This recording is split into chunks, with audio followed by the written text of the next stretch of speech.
ذہن میں ایک سوال آیا کہ کیا شب معراج کے موقع پر جب نماز فرض کی گئی تو اس سے پہلے مسلمان جو نماز ادا کرتے تھے وہ کیسے کیا کرتے تھے؟ معراج کی رات ہی نماز فرض ہوئی۔ سیدی اعلی حضرت امام اہل سنت کا ایک پورا رسالہ ہے جمان التاج فی بیان الصلاۃ قبل المعراج، ٹھیک ہے، یعنی تاج کے موتی اس بیان میں کہ معراج سے پہلے نماز کیسے ہوتی تھی۔ آپ سے سوال کیا گیا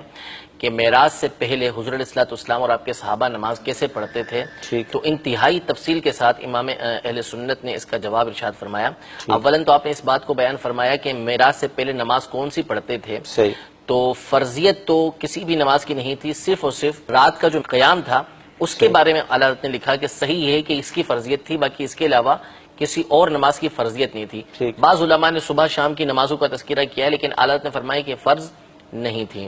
نماز جو فرض ہوئی وہ معراج کی رات فرض ہوئی۔ باقی رہا نماز پڑھنے کا طریقہ کار کیا تھا، کیونکہ جب معراج کی رات حضور علیہ الصلوۃ والسلام پر نماز فرض ہو گئی تو پھر دوسرے دن آ کر جبریل امین علیہ الصلوۃ والسلام نے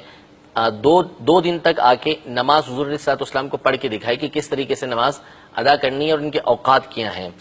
تو اس سے پہلے جو نماز پڑھی جاتی تھی تو اعلیٰ حضرت امام اہل سنت نے انتہائی تفصیل کے ساتھ قرآن و حدیث کی روشنی میں بیان کیا